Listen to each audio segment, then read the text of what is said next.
Greetings and salutations, guys. I'm here with my thoughts on Ironheart. This is a show that has been sitting on the shelf for quite a while, making a lot of people wonder, were Disney Plus and Marvel Studios concerned about this show? Was there the thought that this is just kind of a disaster that they shouldn't air? Were they overly concerned? And actually it was great, and they were holding back something that, would have been very well received. And I think the answer is neither of those things, because I think it's fine. But that makes it not very notable in either direction. Dominique Thorne reprises her role as Riri Williams after she was introduced in Black Panther: Wakanda Forever, and the series begins with her being expelled from MIT, sending her back home to Chicago, where she's desperate for money to fund the things her brilliant mind is cooking up, most notably the iron suit she's built and is trying to improve upon, and that leads her to take a job for Parker Robbins, a local criminal sporting a very special hood that gives him some very special powers. Ironheart is arriving on Disney Plus the better part of 5 years after the project was first announced by Kevin Feige at a Disney Investor Day, with Dominique Thorne already attached to star way back then. And 3 years after the first footage was shown at D23 in 2022. I was there for that. I remember watching that footage, and then it being very odd that the show kept not airing. Ironheart's delays weren't happening in a vacuum, though, because at the same time, we were getting news that Marvel Studios was well aware they had done too much too fast, that Disney had a mandate to them to start producing content at a very quick rate, especially for Disney Plus, the fact that they wanted all these shows to happen right on top of each other, and they realized they'd oversaturated the market. They also were losing some quality control because they were putting out so many things at the same time, and now they were working to scale back and slow things down again and not put out as much. The problem being they'd already produced a bunch of things, and eventually those things had to air, and so yes, they purposely were slowing down how quickly we saw them. At the same time, you kind of felt like with Ironheart, well, if they felt really confident in it, they wouldn't wait this long to air it. That didn't mean it was bad, though. And look, none of these delays meant anything as far as are these shows good or bad.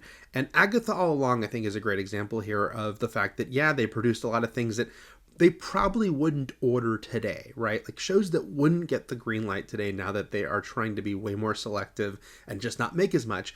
And so I think Ironheart and Agatha are two examples of things that wouldn't get a green light in 2025.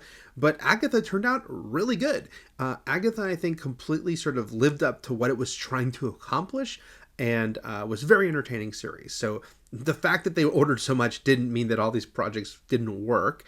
Some of them didn't, though. Sorry, Secret Invasion.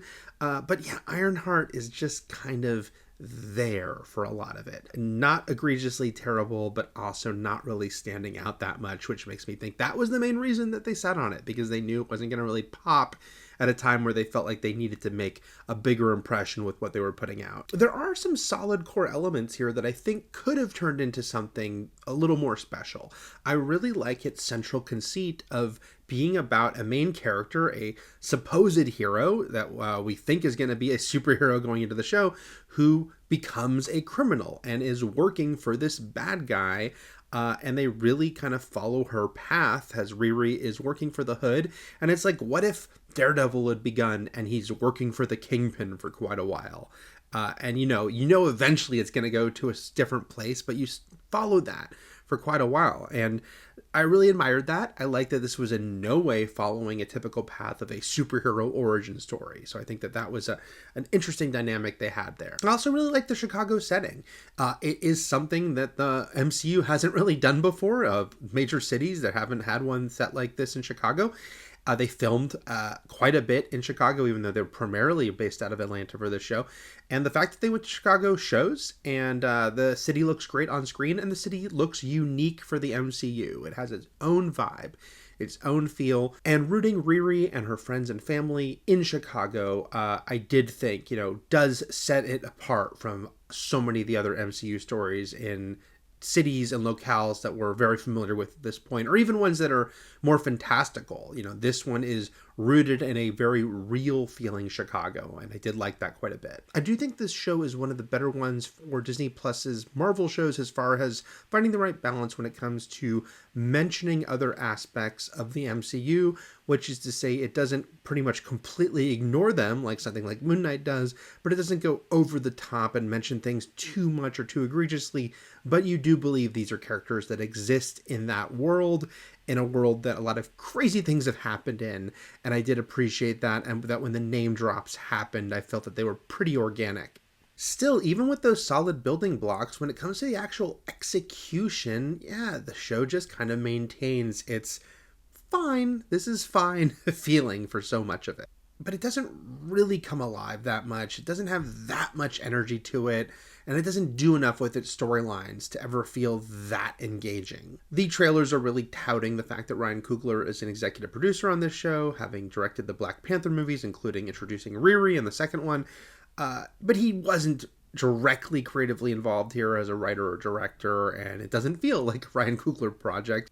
And Chinaka Hodge was the head writer on this show, but it's worth noting that this was the old system that Marvel Studios has now moved past, when they were using this strange head writer instead of a typical showrunner, and it sounded like that person did not have nearly the control or oversight that a showrunner does in TV. They were trying to run their shows like a movie, with very mixed results. Some turned out great, some not so much. So yeah, this show still is sort of this weird after effect of something that they've already been moving past, and so they were beholden to release it. But if it did get greenlit today, it wouldn't even be made the same way. But honestly, a funny thing about Ironheart is that a lot of it reminded me of some of the old Marvel television shows, as in the shows that were produced before Marvel Studios and Kevin Feige took full control of all of the production. So it made me think of things like Runaways and Cloak and Dagger, I think because it's also about a young character, and how those shows could be entertaining for sure, but they never felt like they sort of had the weight or the epic feel of a Marvel Studios true MCU film. And it's the same for this one. It clearly has a bigger budget than those shows, and I will commend them for not holding back on seeing Riri in the armor every single episode. We get some cool sequences of her in the Ironheart armor, but the actual tone, the vibe, the feel of a lot of the action and the interplay between the characters does feel like some of those Marvel TV shows that were, enjoyable diversions, but didn't have that much weight to them. And unfortunately, Dominique Thorne doesn't really quite pop in the way I wish she did. So many of the MCU projects have someone at the center who just has that thing. They just are, the perfectly cast person who really does pop in the role and just has that megawatt charisma about them, sometimes helping you get through some of the projects that aren't as great. And yeah, Thorne is a good actress, but she doesn't really feel like she has that within her to play this superhero character, and it doesn't ever really kind of rise up the way you want her as a character to do. And it doesn't help that she's sometimes bouncing off of other young actresses, including Lyric Ross, who plays her late best friend Natalie, who Riri has now brought back as an AI she interacts with using her armor. And then later in the series, Regan Aaliyah, who plays a character who knows quite a bit about magic, both of whom do have more of that sort of big charisma and draw you in that way that you're used to a sort of MCU lead doing. Although I will say that some of Thorne's best scenes are with Alden Ehrenreich, who plays Joe, a clever inventor in his own right who's also something of a doormat. He and Riri end up forging a friendship together that is one of the show's more charming elements, and I think some of the sequences where Thorne gets to shine the most.